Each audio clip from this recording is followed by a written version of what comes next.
जय हिंद साथियों। आज आप लोग के लिए हम 71वीं बीपीएससी को ध्यान में रखते हुए बायोलॉजी का एक क्विक रिवीजन क्लास करवाने वाले आपका। इसमें हम लोग 7 चैप्टर को देखेंगे। पहले देखेंगे आपका पाचन तंत्र, श्वसन तंत्र, परिसंचरण तंत्र, उत्सर्जन तंत्र, तंत्रिका तंत्र, अंतःस्रावी तंत्र, जनन एवं भ्रूणीय विकास।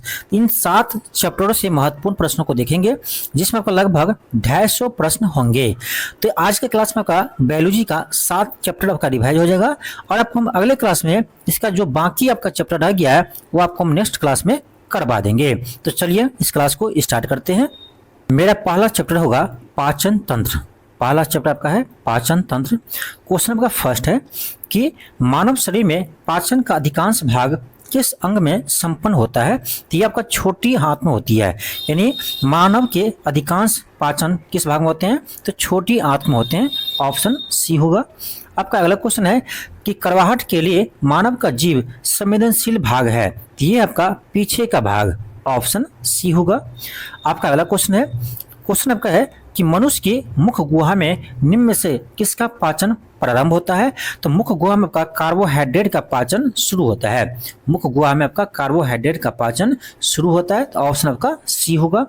आपका अगला क्वेश्चन है, क्वेश्चन आपका है कि लार निम्न से किसके पाचन में सहयोग करती है। तो ये ध्यान रखना, स्टार्च के पाचन में आपका लार जो है वो सहयोग करते हैं। ऑप्शन ए होगा। नेक्स्ट आपका है, स्टार्च को जल अपघटन से ग्लूकोज बनाने वाले एंजाइम है। तो ये आपका एमाइलेज। ऑप्शन बी होगा। थोड़ा फास्ट चलेंगे क्योंकि बहुत सारे क्वेश्चन को देखना है और ये आपका एक रिवाइजिंग क्लास है, इसीलिए क्लास को फास्ट लेकर चलेंगे। आपका कथन ये है कि मानव शरीर में यकृत वसा के पाचन में महत्वपूर्ण भूमिका निभाती है। बिल्कुल सही है। आर है कि यकृत 2 महत्वपूर्ण वसा पाचक एंजाइम उत्पन्न करता है। ये गलत है। यकृत जो है कोई भी आपका पाचक एंजाइम जो है वो स्रावित नहीं करते हैं। तो आपका आर गलत हो गया, ये सही है। तो कौन होगा? ऑप्शन सी होगा आपका। ये सही है, आपका आर गलत है। ये सही है, आर गलत है। आगे बढ़ते आपका अगला क्वेश्चन है कि हाइड्रोक्लोरिक एसिड यानी अम्ल किस अंग से स्रावित होती है। ये होता है आपका अमाशय से। अमाशय से आपका यानी हाइड्रोक्लोरिक अम्ल यानी HCl स्रावित होते हैं। तो ऑप्शन आपका सी होगा। आगे बढ़ते हैं। आपका अगला क्वेश्चन है, एंजाइम एक है। एंजाइम क्या है? तो एंजाइम एक बायो उत्प्रेरक है। क्या है? कैटलिस्ट है। ऑप्शन सी होगा। आपका अगला क्वेश्चन है कि एंजाइम मूलतः क्या है। अब देखिए कितने एग्जाम में प्रश्न पूछा है, एंजाइम मूलतः क्या है। तो मूलतः एक प्रोटीन है। एंजाइम क्या है? तो एक प्रोटीन है। ऑप्शन क्या होगा आपका? सी होगा। आगे बढ़ते हैं। आपका अगला क्वेश्चन है कि अधिकतर एंजाइम होते हैं क्या होगा? आपका प्रोटीन। ऑप्शन ए होगा। आपका नेक्स्ट क्वेश्चन है कि जैविक सिस्टम में रासायनिक क्रिया की प्रक्रिया को तेज करने में उत्तरदायी पदार्थ है, यानी तेज यानी कैटेलाइज करने में उत्तरदायी पदार्थ है। तो ये आपका एंजाइम क्या करते हैं? तो वो आप यानी इस प्रक्रिया को क्या करते हैं, तो उसको बढ़ा देते हैं। ठीक है, ऑप्शन आपका सी होगा। आपका अगला क्वेश्चन है, क्वेश्चन अगर आपका एंजाइम के संदर्भ में निम्नलिखित कथनों में से कौन सा कथन सही है। पहला, वे जैव उत्प्रेरक है। बिल्कुल सही है। दूसरा, वे शरीर में उसी स्थान पर अपना कार्य करते हैं जहां वे उत्पादित होते हैं। ये भी सही है। ऑप्शन सी होगा। 1 और 2 दोनों सही है। आपका अगला क्वेश्चन है कि निम्नलिखित में से कौन सा एंजाइम ग्लूकोज को इथेनॉल में परिवर्तित करने में प्रेरित करता है, यानी कौन सा ऐसा एंजाइम है जो ग्लूकोज को इथेनॉल में परिवर्तित करने में सहयोग करते हैं। कौन सा एंजाइम है? तो याद रखिएगा ये है आपका जाइमेज। कौन सा एंजाइम है? जाइमेज। तो जाइमेज एंजाइम ग्लूकोज को इथेनॉल में बदलने में प्रेरित करता है, सहायता करते हैं। ऑप्शन ए होगा। आपका अगला क्वेश्चन है कि निम्नलिखित में से किस एक की उत्पत्ति यकृत का कार्य है, यानी किसकी उत्पत्ति यकृत द्वारा होता है। तो आपको याद ही होगा किसकी उत्पत्ति यकृत द्वारा होता है। तो आपका इसमें ऑप्शन कौन सा देखा जाए? आपका होगा यूरिया। क्या होगा आपका? यूरिया होगा। ऑप्शन बी होगा। ऑप्शन आपका बी होगा। आगे बढ़ते हैं। आपका अगला क्वेश्चन है, क्वेश्चन कर आपका कि लिपिड्स का पाचन निम्नलिखित में से कुछ की उपस्थिति में होता है। निम्नलिखित में से कुछ की उपस्थिति में होता है, यानी देखो पित्त अम्ल होता है और लैपिज होता है। पेप्सी में प्रोटीन का पाचन होता है। तो आपका इससे 1 एंड 2 होगा, तो आपका ऑप्शन सी होगा, केवल 1 एंड 2। क्या होगा? केवल 1 एंड 2 होगा, आपका ऑप्शन सी होगा। आगे बढ़ते हैं, आपका अगला क्वेश्चन है, क्वेश्चन आपका कि एंजाइम लाइपेज का स्रोत है, यानी एंजाइम लाइपेज जो है वह कहाँ से स्रावित होते हैं? ये आपका होता है अग्नाशय से, अग्नाशय से, ऑप्शन बी होगा। आगे बढ़ते हैं, अगला क्वेश्चन है कि मानव तंत्र में निम्नलिखित में से कौन सा एक पाचक एंजाइम नहीं है? मानव तंत्र में कौन सा एक पाचक एंजाइम नहीं है? देखो इसमें आपका हो जाएगा गैस्ट्रीन, देखिए पेप्सिन है, टॉलिन है, ट्रिप्सिन है, लेकिन गैस्ट्रीन जो है यह मानव तंत्र का पाचक एंजाइम नहीं है। तो ऑप्शन क्या होगा आपका? ऑप्शन नंबर आपका बी होगा, ठीक है, ऑप्शन बी होगा। नेक्स्ट आपका क्वेश्चन है कि मानव शरीर में प्रोटीन का पाचन निम्नलिखित में से किस अंग से प्रारंभ होता है? तो यह आपका होता है अमाशय से, अमाशय से आपका प्रोटीन का पाचन जो है वो आरंभ होता है, ऑप्शन डी होगा। आपका नेक्स्ट क्वेश्चन है कि निम्नलिखित में से कौन सा एंजाइम प्रोटीन को एमिनो अम्ल में विघटित करता है? यानी कौन सा ऐसा एंजाइम है जो प्रोटीन को एमिनो अम्ल में बदल देता है? तो ये आपका पेप्सिन, ऑप्शन ए होगा। और ध्यान रखिएगा, आपके बीपीएससी एग्जाम में खासकर आपका एंजाइम से प्रश्न बहुत सारे क्वेश्चन पूछे जाते हैं, ठीक है, हर एग्जाम में आपको एक क्वेश्चन मिल जाएगा, इसीलिए आपके लिए यह क्लास बहुत ही इंपॉर्टेंट है। और इसमें आपका जितने भी बीपीएससी का बायोलॉजी का फेवरेट चैप्टर है उन्हीं को हम शामिल किए हैं, ठीक है। चलिए आगे बढ़ते हैं। आपका अगला क्वेश्चन है कि हमारे आहार में सभी प्रोटीन का पाचन केवल क्षुद्रांत में होता है, ये गलत है। अग्नाशय से प्रोटीन का पाचन करने वाली एंजाइम क्षुद्रांत में छोड़ा जाता है, छोटी आंत में छोड़ा जाता है, तो ये आपका सही है। तो ये आपका गलत है, आर सही है, ऑप्शन नंबर सी, सॉरी ये आपका गलत है, आर सही है, ऑप्शन डी होगा, ये सही है, आर गलत है। क्या होगा? ये सही है, आर गलत है। आपका अगला क्वेश्चन है कि प्रोटीन के पाचन में सहायक एंजाइम है, प्रोटीन के पाचन में सहायक एंजाइम है, तो ये आपका ट्रिप्सिन, ऑप्शन सी होगा। आपका अगला क्वेश्चन है कि कौन से परिवर्तन में एंजाइम ट्रिप्सिन उत्प्रेरक का कार्य करता है? तो क्वेश्चन वही है, भाषा आपका चेंज है, ठीक है। कौन सा परिवर्तन में एंजाइम ट्रिप्सिन उत्प्रेरक का यानी कैटलिस्ट का काम करता है? तो याद रखना ये आपका क्या करता है? प्रोटीन का पाचन करता है। तो आपका ऑप्शन नंबर सी होगा, प्रोटीन को एमिनो अम्ल में बदलने में क्या करते हैं? उत्प्रेरक का कार्य करते हैं, ऑप्शन सी होगा। आपका अगला क्वेश्चन आपका है कि मानव शरीर में पूंछ कौन सी संरचना से संलग्न होता है? ये आपका हो जाएगा वृद्धांत यानी बड़ी, देखिए एक होता है आपका छोटी आंत, एक होता है बड़ी आंत, तो जो आपका पूंछ होते हैं वो आपका वृद्धांत यानी बड़ी आंत का ही भाग होते हैं, ठीक है, ऑप्शन ये होगा। नेक्स्ट आपका है अभिकथन ए है मानव शरीर सेलुलोज के पाचन में असक्षम है, बिल्कुल सही है। मानव शरीर में स्टार्च अपघटक एंजाइम डायस्टेज विद्वान रहता है, ये भी सही है। तो आपका ऑप्शन बी होगा, ए और आर तो सही है लेकिन आर ए का व्याख्या नहीं करता है, ठीक है, ऑप्शन बी होगा। आगे बढ़ते आपका अगला क्वेश्चन आपका है एंजाइम और उसके कार्य को सही जोड़े का चयन कीजिए। एक साइड दिया आपका एंजाइम, दूसरी साइड इसका कार्य दिया है, तो देखो इसका ऑप्शन बी सही है, इक्वलाई प्रतिबंधित एंडोन्यूक्लियस 2 इसका होगा आपका कि डीएनए को विशिष्ट स्थलों पर काटने के लिए इसका प्रयोग होते हैं, ठीक है, तो ऑप्शन बी सही है। नेक्स्ट आपका क्वेश्चन 29 है, सूची 1 को सूची 2 के साथ मिलान करना है। देखिए ए में दिया टॉलिन क्या करता है? तो स्टार्च का पाचन करता है। पेप्सिन क्या करते हैं? तो प्रोटीन के पाचन करते हैं। और रेनिन का आपका हो जाएगा 1 और ऑक्सीटोसिन का आपका हो जाएगा यानी ऑप्शन नंबर 5 हो जाएगा, ऑक्सीटोसिन वाला 5 हो जाएगा। तो उसको मिलान कीजिएगा तो आपका होगा 2 1 सॉरी ए का 2 है और बी का 3 है, सॉरी 2 3 1 5, ऑप्शन ए होगा। नेक्स्ट आपका है इसमें भी आपको मिलान करना है। एक से आपका देखिए विटामिन है, तो इसमें विटामिन कौन सा है? तो कैरोटीन क्या है? एक विटामिन है। और ये केरेटिन क्या है? तो ये प्रोटीन है, केरेटिन प्रोटीन है, कैरोटीन विटामिन है। पेप्सिन क्या है? तो पेप्सिन एक एंजाइम है, पेप्सिन क्या है? एंजाइम है। और आपका टेस्टोस्टेरोन क्या है? तो ये हार्मोन है, टेस्टोस्टेरोन क्या है? आपका हार्मोन है, ठीक है। तो क्या हो जाएगा आपका 2143, 2143 किस ऑप्शन में है? तो आपका ऑप्शन नंबर बी में है। आगे बढ़ते आपका अगला क्वेश्चन है, क्वेश्चन का आपका कि कार्बोहाइड्रेट, क्वेश्चन आपका है कि कार्बोहाइड्रेट के अपघटनों उपरांत अंतिम रूप से क्या बनता है?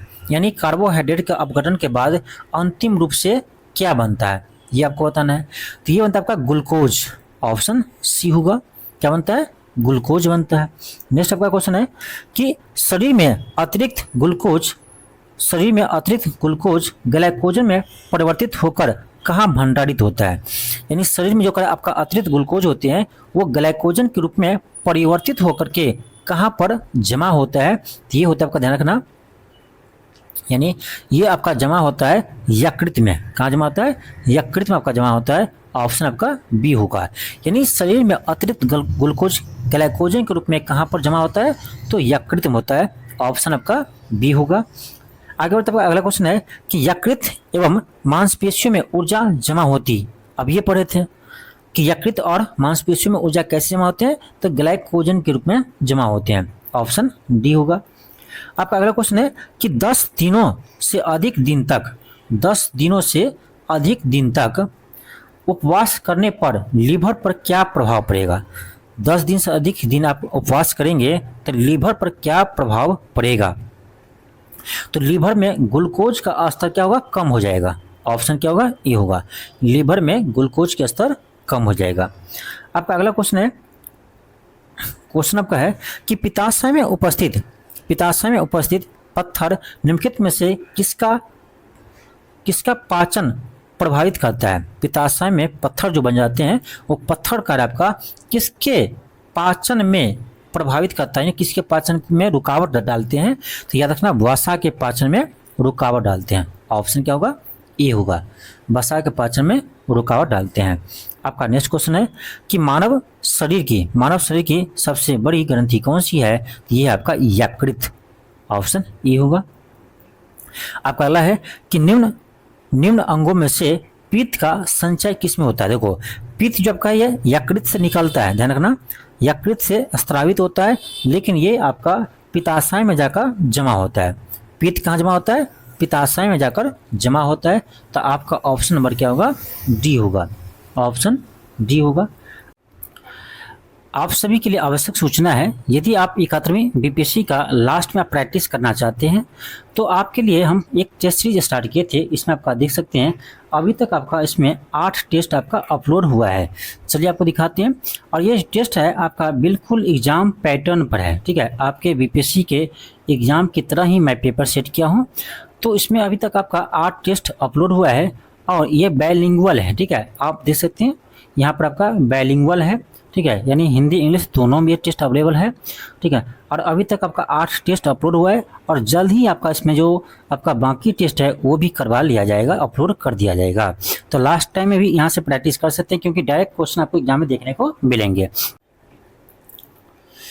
नेक्स्ट आपका क्वेश्चन है, शरीर के किस भाग में पित्त का निर्माण होता है? तो ये आपका यकृत में होता है, लेकिन यह जमा कहाँ होता है? तो पित्ताशय में। ध्यान रखना, आपको पूछे कि पित्त कहाँ जमा होता है? तो पित्ताशय में जमा होते हैं, लेकिन यह स्रावित कहाँ से होता है? तो यकृत से। आपका अगला क्वेश्चन है कि निम्न पर विचार कीजिए। पहला, यह मानव शरीर की दूसरी सबसे बड़ी ग्रंथि है। इसका रस एक विशेष प्रकार के कोशिकाओं से स्रावित होता है तथा यह क्षारीय होता है और इसके रस को पूर्ण पाचक रस कहा जाता है। ये 3 आपका कथन दिया। ये कह रहा 3 कथन किसके बारे में कहा जा रहा है? तो ये अग्नाशय के बारे में कहा जा रहा है। ऑप्शन क्या होगा? सी होगा। आपका अगला क्वेश्चन है, क्वेश्चन कर आपका सामान्य मानव के संदर्भ में निम्न कथनों पर विचार कीजिए। पहला है, एचसीएल की मौजूदगी की अनुक्रिया के रूप में ग्रहणी से सिक्रेटिन उत्पन्न होती है, बिल्कुल सही है। वसीय अम्लों की मौजूदगी में की अनुक्रिया के रूप में क्षुद्रांश से एंटोरोस्ट्रोन उत्पन्न होता है, ये भी सही है। ऑप्शन सी होगा, 1 और 2 दोनों। आपका अगला क्वेश्चन है, आपका अगला चैप्टर ही यहाँ से आपका शोषण तंत्र आपका प्रारंभ होता है। यहाँ से आपका एक नया चैप्टर शोषण तंत्र आपका प्रारंभ होता है। चलिए इसके प्रश्न को देखते हैं। आपका फर्स्ट क्वेश्चन है, स्तनधारियों में शोषण होता है? तो आपका होगा ऑप्शन डी, फुसफुस यानी फेफड़ा द्वारा। आपका अगला है कि शोषण क्रिया में वायु के कौन से घटक की मात्रा में कोई परिवर्तन नहीं होता है? शोषण के दौरान किसका कोई परिवर्तन नहीं होता है? तो आपका होगा नाइट्रोजन। ठीक है, ऑप्शन डी होगा। आपका नेक्स्ट क्वेश्चन है कि मानव शरीर में ऑक्सीजन का अभिगमन होता है। मानव शरीर में ऑक्सीजन का अभिगमन होता है, इसका क्रम आपको बताना है। ठीक है, तो इसमें आपका सबसे पहले होगा फुफ्फुस के द्वारा, फिर आपका होगा रक्त के द्वारा, थर्ड होगा आपका ऊतक के द्वारा। तो आपका ऑप्शन सी होगा 213। आपका अगला है कि फेफड़े में गैसीय विनिमय का स्थल है, यानी फेफड़े में कहाँ से पर गैस का आदान प्रदान होता है? तो आपका होगा option number D alveoli, option D होगा। आपका अगला क्वेश्चन है कि जब रक्त में ऑक्सीजन की सांद्रता कमी आती है तो श्वास की गति क्या होगा? आप समझ सकते हैं, जब ऑक्सीजन की मात्रा क्या हो कम मिले तो क्या होता है? सांस बढ़ जाती है, यानी सांस तेजी से चलने लगती है, यानी क्या होगा? श्वास की गति क्या होगा? बढ़ जाएगी, ऑप्शन बी होगा। आपका अगला क्वेश्चन है कि कार्बन मोनोऑक्साइड विषाक्तता निम्नलिखित में से किसको मुख्यतः प्रभावित करती है? सिंपल याद रखिए, कार्बन मोनोऑक्साइड किसको प्रभावित करती है? तो रक्त की ऑक्सीजन को वहन करने की क्षमता को, ऑप्शन नंबर डी होगा। आपका अगला क्वेश्चन है, आपका कि निम्नलिखित में से कौन सा जैव रूपांतरण मानव शरीर को अधिकतम ऊर्जा प्रदान करती है? तो एटीपी से एडीपी फॉर्म में, जब एटीपी से एडीपी फॉर्म में परिवर्तित होती है उस समय ऊर्जा अधिकतम मिलती है। आपका अगला क्वेश्चन है कि श्वसन में ऊर्जा उत्पादित होती है तो एटीपी के फॉर्म में, ऑप्शन बी होगा। आपका अगला क्वेश्चन है कि ऑक्सीजन की उपस्थिति में ग्लूकोज के कार्बन डाइऑक्साइड एवं जल में ऊर्जा निर्मुक्त होने के साथ पूर्ण रूपांतरण होने को क्या कहते हैं? उसे हम कहते हैं वायु शोषण, ऑप्शन क्या होगा आपका? ए होगा। आपका अगला क्वेश्चन है कि ग्लूकोज के विखंडन के संदर्भ में कौन सा कथन सही है? पहला है कि कोशिका द्रव्य में ग्लूकोज 4 कार्बन अणु वाले पाइरुवेट में विखंडित होता है। ये गलत है क्योंकि यहाँ 4 नहीं होता, 3 होता है। ठीक है, तो आपका गलत है।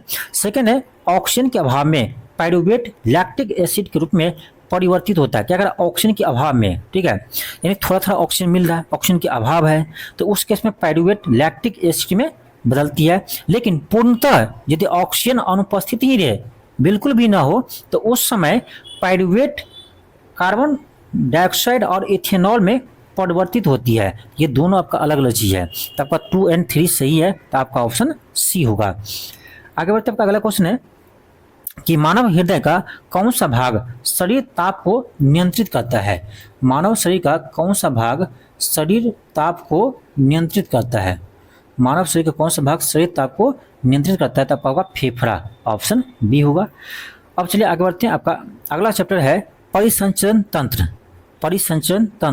इसका क्वेश्चन देखते हैं। फर्स्ट क्वेश्चन आपका है कि एक स्वस्थ व्यक्ति का हृदय 1 मिनट में कितनी बार धड़कता है? तो 72 बार धड़कता है। ठीक है, और जो लवेरिया होते हैं, ठीक है, जो प्यार में पड़े रहते हैं, उसका 100 बार भी धड़क सकता है। ठीक है, ये इसका कुछ नहीं कर सकते, लेकिन सामान्यतः 72 बार धड़कते हैं। ठीक है, आपका अगला क्वेश्चन है कि हृदय कब आराम करता है?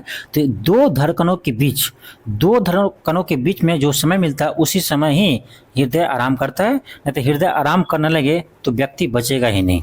ठीक है, आपका अगला क्वेश्चन है कि निम्नलिखित में से कौन सा लक्षण हृदय घात यानी हार्ट अटैक से संबंधित नहीं है? कौन सा लक्षण है जो हार्ट अटैक से संबंधित नहीं है? देखो, सीने में दर्द, पसीने और जी पचलाना, बाह में दर्द एवं झंझाहट आना, ये सभी है, लेकिन टांगों में दर्द ये इसका लक्षण नहीं है। तो ऑप्शन डी होगा। आपका अगला क्वेश्चन है कि निम्न से कौन सा हृदयघात यानी हार्ट अटैक का सटीक लक्षण है? हार्ट अटैक का कौन सा सटीक लक्षण है? तो जी मिचमिचाना, सिर का दर्द नहीं होगा, सिर का दर्द से इसमें मतलब नहीं है। सीने में दर्द, तेज पसीना आना, तो आपका होगा 1 to 4 किसमें? ऑप्शन डी में है। आगे बढ़ते आपका अगला क्वेश्चन है कि हृदय में कितने कक्ष होते हैं? कोष्ठ होते हैं? 4 होते हैं, ऑप्शन बी होगा। आपका नेक्स्ट क्वेश्चन आपका है कि हृदय स्पंदन एक विद्युतीय तरंग द्वारा निष्पादित होता है जो उपजती है किसमें? तो इसका होगा आपका जो उपजती है मस्तिष्क, रुधिर न हृदय में, ऑप्शन क्या होगा? सी होगा।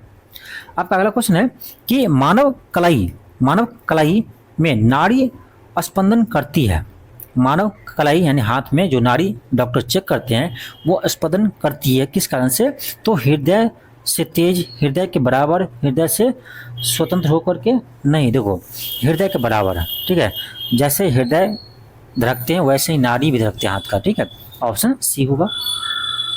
आपका अगला क्वेश्चन है कि एक स्वस्थ वयस्क मनुष्य में रक्त का कुल परिमाप कितना होता है? ये होता है आपका 5 से 6 लीटर, ठीक है। यदि आप स्वस्थ है तो आपका शरीर में 5 से 6 लीटर ब्लड होना चाहिए। आपका अगला है कि रक्त होता है, रक्त क्या है? एक संयोजी ऊतक है। ऑप्शन ए होगा। आपका अगला क्वेश्चन है कि निम्न से कौन से रक्त के संचरण में मदद करता है? तो ये आपका एंथ्रियोसाइट, ऑप्शन सी होगा, एंथ्रियोसाइट। आपका नेक्स्ट क्वेश्चन का है कि हीमोग्लोबिन क्या है? हीमोग्लोबिन क्या है? तो हीमोग्लोबिन ये मानव रक्त में पाया जाने वाला एक पदार्थ है।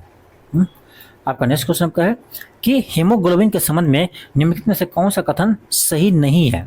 हीमोग्लोबिन के बारे में बताना है कौन सा कथन सही नहीं है। फर्स्ट है, यह लाल रंग का होता है, बिल्कुल सही है। यह फेफड़ों से कोशिकाओं तक ऑक्सीजन का वाहक होता है, ये भी सही है। यह कुछ अम्लीय होता है, तो आपको पता ही होगा ब्लड का यदि पीएच मान देखा जाए तो क्या था? 7.4 होता है। तो ब्लड का पीएच मान 7.4 होता है, यानी 7 से अधिक है, तो ये अम्लीय कैसे होगा? ये क्षारीय होता है। तो सी ही आपका गलत है। डी है, यह ऊतकों से फेफड़े तक कार्बन डाइऑक्साइड को पहुंचाते, ये भी सही है। तो कारण कौन सा सही नहीं है? तो आपका ऑप्शन सही नहीं, सी सही नहीं है, क्योंकि यहाँ लिखा है अम्लीय जबकि क्षारीय होता है।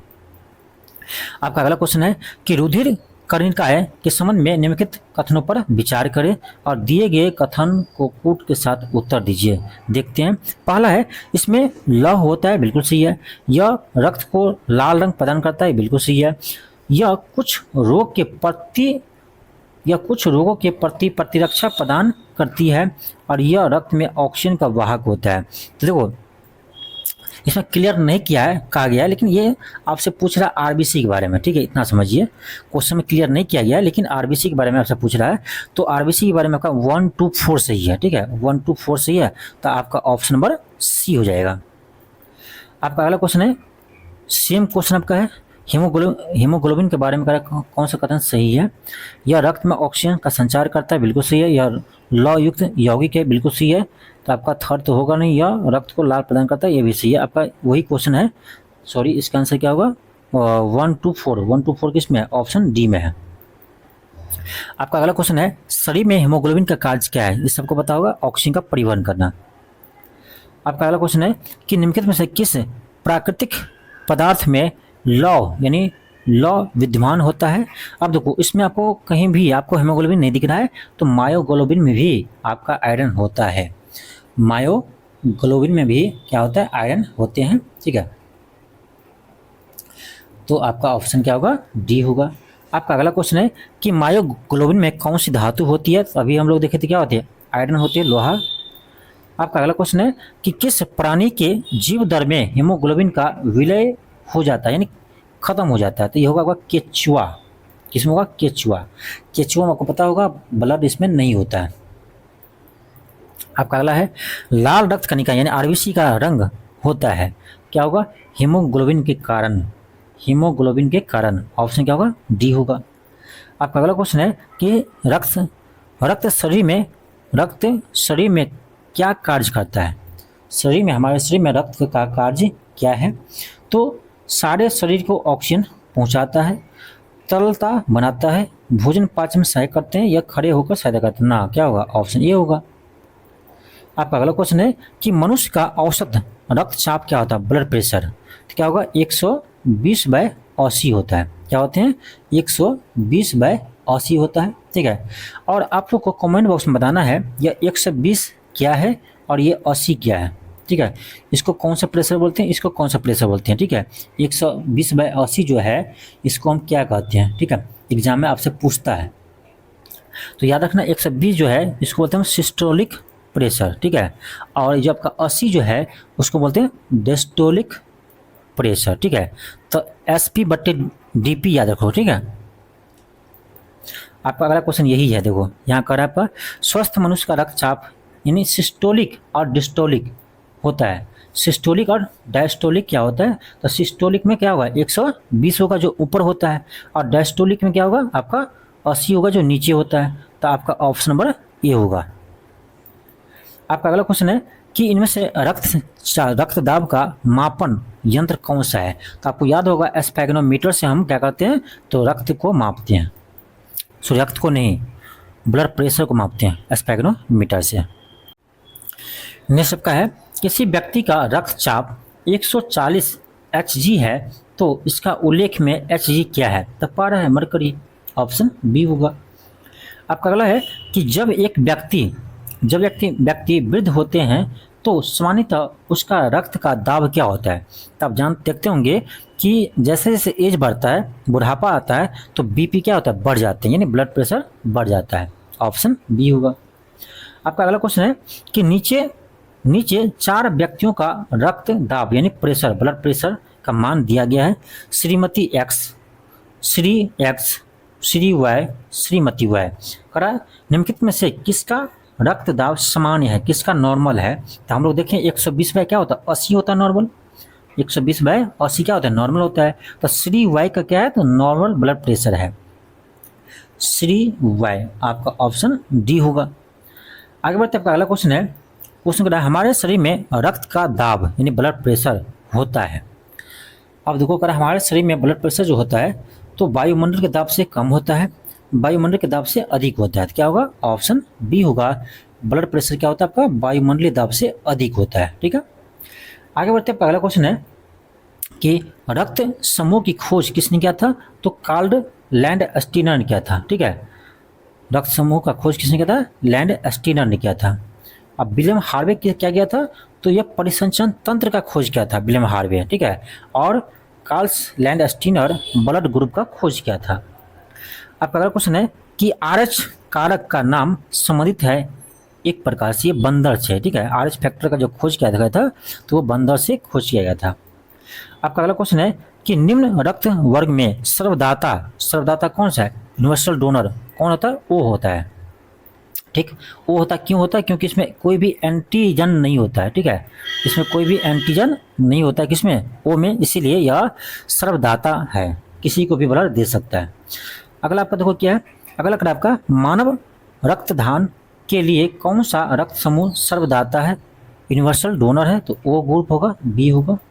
आपका अगला क्वेश्चन है कि अभिकथन ए है कि ए बी रक्त समूह को हम समूह को लोग सार्वभौमिक प्राप्तकर्ता होते हैं। बिल्कुल सही है, ए बी जो होता है, ए बी ब्लड ग्रुप, वो किसी से भी ब्लड ले सकता है। ठीक है, किसी से भी ब्लड क्या कर सकते हैं, ले सकते हैं, इसीलिए बोलते हैं हम सार्वभौमिक प्राप्तकर्ता।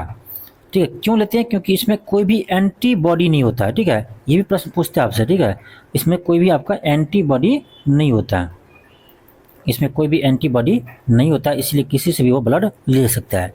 आर है रक्त समूह ए बी की लाल रक्त कणिकाओं में कोई भी एंटीजन नहीं होता है, इसीलिए देखो एंटीजन नहीं, एंटीबॉडी। ठीक है, तो ये तो सही है आपका, लेकिन आर गलत है। ये आपका सही है लेकिन आर जो है आपका गलत है, क्योंकि हम क्या बताए अभी, ए बी में कोई भी एंटीबॉडी नहीं होता है, एंटीजन नहीं, एंटीबॉडी। तो आपका इसमें लिखा है एंटीजन, तो आपका ये आर गलत हो गया, तो आपका ऑप्शन कौन होगा, सी होगा। आपका अगला क्वेश्चन है कि सार्वभौमिक स्वीकार्य रक्त समूह यानी किसी से भी ब्लड ले सकता है, कौन सा है, ए बी है, ऑप्शन सी होगा। यदि आप 11वीं बीपीएससी के लिए करेंट अफेयर को मजबूत करना चाहते हैं, और क्लास तो आपका यूट्यूब पर फ्री चलता है, लेकिन आप चाहते हैं इसका पीडीएफ ले और प्रिंट आउट करवा कर इसको रिवाइज करें, जिसमें आपका बिहार करेंट अफेयर, राष्ट्रीय करेंट अफेयर, अंतर्राष्ट्रीय करेंट अफेयर हो, तो उन सभी आपका यानी पूरे डिटेल्स में आपको ये मिलेगा। इसके लिए आपको एलके क्लासेस एप्लीकेशन को डाउनलोड करना होगा, और यही एलके क्लासेस एप्लीकेशन पर आपका ये सारा पीडीएफ मिलेगा, और इसका वैलिडिटी आपका 6 मंथ रहेगा। ठीक है, 6 मंथ तक आगे भी आपको ये मिलते रहेगा। ठीक है, 6 मंथ इसका वैलिडिटी रहेगा, तो इसको आप ले सकते हैं और 11वीं बीपीएससी में अपने करेंट अफेयर को मजबूत कर सकते हैं। आप 30 में 25 प्लस आप सही कर सकते हैं, और यह सिर्फ यहीं से होगा। नेक्स्ट आपका क्वेश्चन है कि ए बी रक्त वर्ग वाले व्यक्ति को कभी कभी हम सार्वभौमिक रक्त अदाता कहा जाता है, क्योंकि तो ए बी जो है ये क्या है, सार्वभौमिक प्राप्त करता है, किसी से भी वो ब्लड ले सकता है। क्यों? क्योंकि इसमें कोई भी एंटीबॉडी नहीं होता है, ठीक है। और ओ जो होता है O group blood O minus, वो किसी को भी ब्लड दे सकता है क्योंकि इसमें कोई भी एंटीजन नहीं होता है, ठीक है। दोनों में अंतर है, कोई भी एंटीजन नहीं होता किसमें, ओ ग्रुप में, इसलिए किसी को भी ब्लड दे सकता है। कोई भी एंटीबॉडी नहीं होता है ए बी में, इसलिए वो ब्लड किसी से भी ले सकता है। आपका अगला है, ये देखिए ये अच्छा क्वेश्चन है क्योंकि यूपीएससी क्वेश्चन है तो अच्छा तो होगा ही। तो ये क्वेश्चन क्या कर रहा है, क्वेश्चन कर आपका, एक व्यक्ति जिसका रक्त समूह यानी ब्लड ग्रुप ए है सड़क दुर्घटना में गंभीर रूप से घायल हो जाता है और चिकित्सा रक्तदान की सलाह देता है, यानी ब्लड चढ़ाने के लिए उस पर सलाह देते हैं। उससे संबंधित को रक्तदान हेतु कहा जाता है जिसके रक्त समूह इस प्रकार है। अब देखिए कह रहा है कि किसी व्यक्ति जिसका ब्लड ग्रुप आपका ए है उसका दुर्घटना हो गया, अब उसको ब्लड देना है तो कौन ब्लड दे सकता है?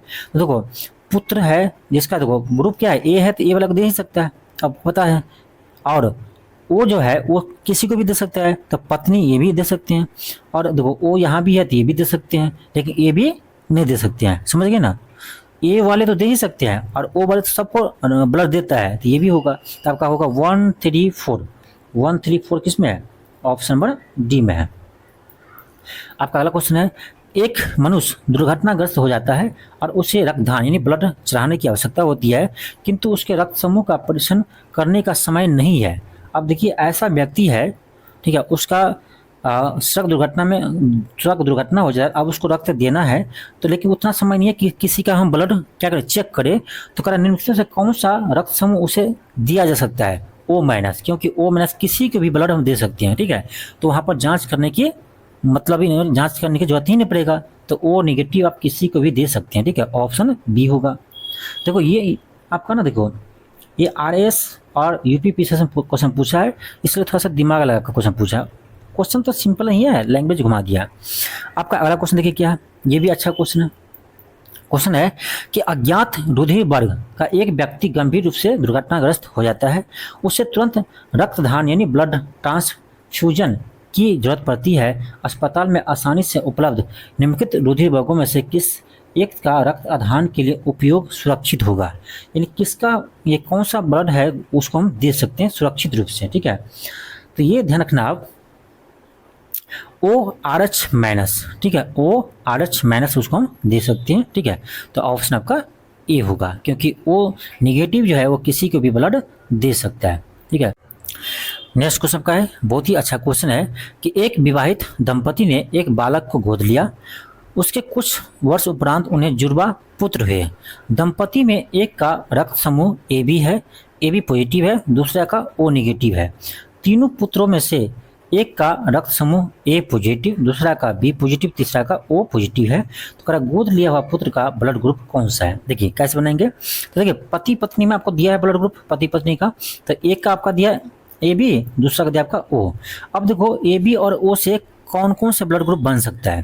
तो आप देखिए इसमें आपका आएगा आई ए आई बी, इसमें आपका आता है याद होगा आई ओ आई ओ। अब देखो ये दोनों मिलाएगा आई ए आई ओ, तो आपका बन जाएगा ए ग्रुप, और आई बी और आई ओ बनेगा तो यह बनेगा आपका बी ग्रुप। तो यानी इसमें आपका ना ए और बी ग्रुप ही बन सकता है। यानी यदि पिता का ब्लड ग्रुप ए बी है और पत्नी माता का ब्लड ग्रुप आपका ओ है, तो उसके पुत्र का ब्लड ग्रुप आपका ए और बी ही हो सकता है, ओ नहीं हो सकता है। तो अगर गोद लिया हुआ पुत्र का ब्लड ग्रुप कौन सा होगा? तो ओ वाला होगा, ठीक है। तो आपका ऑप्शन क्या होगा? ऑप्शन नंबर ए होगा, ओ पॉजिटिव। ये यूपीएससी क्वेश्चन है 11 का। आपका अगला क्वेश्चन है, यदि एक पिता का ब्लड ग्रुप ए है और माता का ओ है तो बताइए उसके पुत्र का कौन सा होगा? तो सिंपल है, देखो ए है और ओ है, तो ए में आपका होगा आई ए आई ओ, इसमें होगा आपका आई ओ, इस दोनों को मिलाएंगे तो आपका ए ग्रुप बन जाएगा और इसको मिलाएंगे तो ओ बन जाएगा, ठीक है। तो क्या बनेगा आपका? इसमें सिर्फ आपका ए बनेगा और ओ बनेगा। आपका क्या बनेगा? इसमें ए बनेगा और ओ बनेगा। तो ए तो ऑप्शन में है नहीं, तो क्या होगा? आपका ऑप्शन नंबर सी होगा। ऑप्शन क्या होगा आपका? सी होगा, यानी आपका ऑप्शन नंबर सी होगा केवल ओ, क्योंकि ए इसमें ए आपका ऑप्शन में नहीं दिया गया है, ठीक है, ये नहीं दिया गया।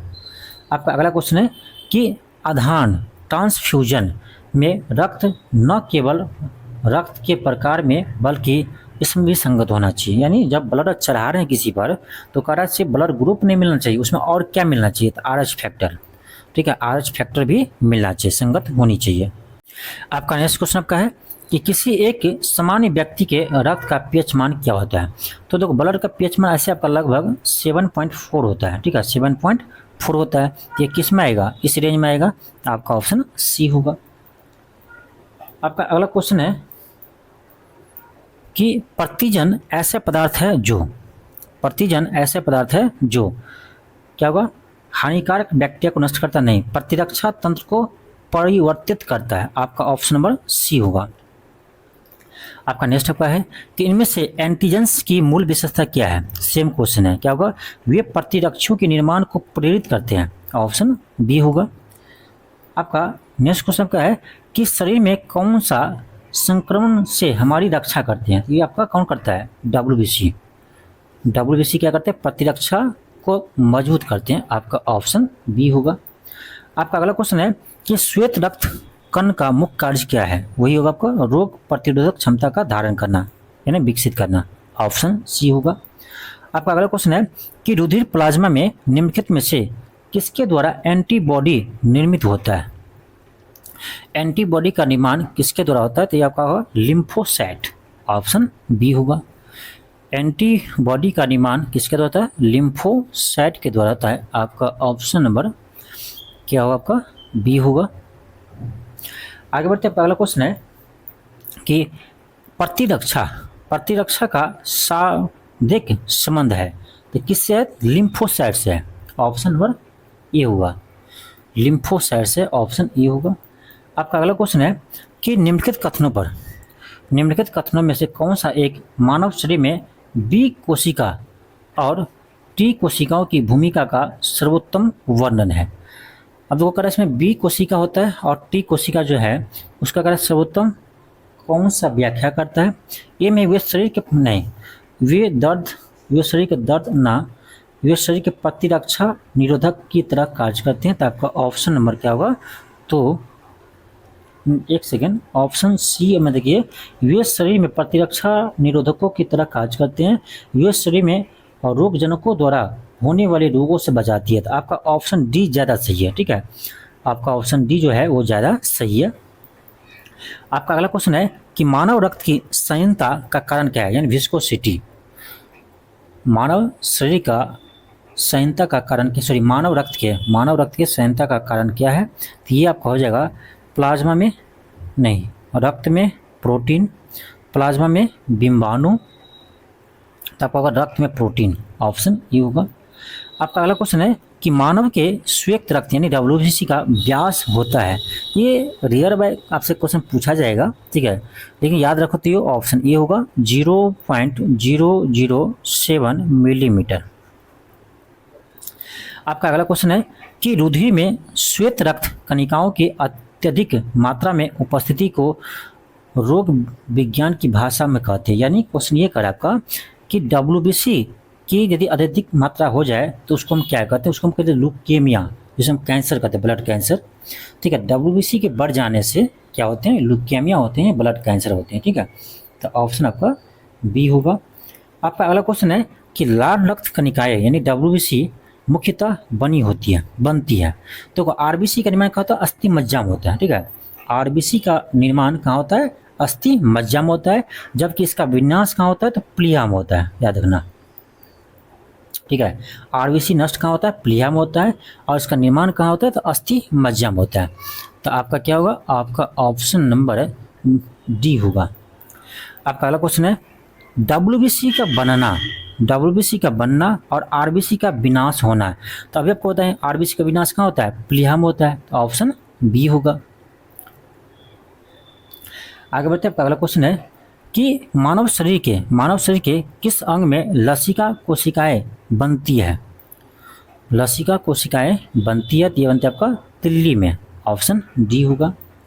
आपका अगला क्वेश्चन है मनुष्य के शरीर के किस अंग में लिम्फोसाइट का निर्माण होता है। मनुष्य के किस अंग में लिम्फोसाइट का निर्माण होता है? देखो, लिम्फोसाइट का निर्माण अस्थि मज्जा में भी होता है और तिल्ली में भी होता है। ठीक है, अस्थि मज्जा, तिल्ली और थाइमस ग्रंथि में भी होता है। ठीक है, ध्यान रखना, लिम्फोसाइट का निर्माण आपका तिल्ली, अस्थि मज्जा और थाइमस ग्रंथि में भी होता है। तो आपका ऑप्शन होगा ई, उपरोक्त में से एक से अधिक, क्योंकि बी और सी दोनों होगा। नेक्स्ट आपका है, हृदय को रक्त का संभरण करने वाली धमनियां कहलाती है। तो आपका होगा ऑप्शन सी, हृदय धमनियां। आपका अगला क्वेश्चन है कि किस शारीरिक प्रक्रम को थैम्ब्रिन का संबंध है, यानी किस शारीरिक प्रक्रम से थैम्ब्रिन का संबंध है? तो थैम्ब्रिन ये आपका रक्त जमाव में काम आते हैं। ऑप्शन आपका बी होगा। क्या होगा? ऑप्शन बी होगा। आपका अगला क्वेश्चन है कि रक्त का थक्का बनने में फाइब्रोनोजिन को फाइब्रिन में परिवर्तित करने वाले कौन सा एंजाइम है? ये आपका थॉम्ब्रिन है। क्या होगा? थॉम्ब्रिन जो है वो फाइब्रोनोजिन को फाइब्रिन में बदलते हैं। ऑप्शन सी होगा। आपका अगला क्वेश्चन है, प्लाज्मा में जल कितना परसेंट होता है? तो लगभग 90% होता है। ठीक है, प्लाज्मा में आपका जल जो है लगभग 90% होता है। आपका अगला क्वेश्चन है कि कटे स्थान से रक्त प्रवाह को रोकने के लिए फिटकरी का उपयोग करते हैं। बिल्कुल सही है। रक्त एक कोलाइडी निकाय है जिसमें ऋण आवेशित कोलाइडी कण होते हैं। फिटकरी के एल्युमिनियम आयनों की स्कंदन शक्ति अधिक होती है, अतः रक्त स्कंदित हो जाता है। ये भी सही है, यानी इसका व्याख्या भी सही कहा जाता है। ऑप्शन ए होगा। आपका अगला चैप्टर ही है उत्सर्जन तंत्र। ठीक है, उत्सर्जन तंत्र। तो इस चैप्टर को हम कल देखेंगे, क्योंकि आज बहुत लंबा क्लास हो गया। ठीक है, तो कल की क्लास में जो आज का बाकी चैप्टर आपका रह गया उसको करवाएंगे, और आपका कुछ एक नया चैप्टर भी आपको ऐड करेंगे। ठीक है, तो बाकी क्लास आपका कल होगा, और इसी तरह से मैं बायोलॉजी को पूरा कंप्लीट पहले करवाऊंगा, उसके बाद केमिस्ट्री और फिजिक्स भी करवाऊंगा। ठीक है, तो वीडियो को अधिक से अधिक शेयर कीजिए, और आप चैनल पर नए हो तो चैनल को सब्सक्राइब कीजिए। चलिए मिलते हैं इस क्लास में। थैंक यू, धन्यवाद।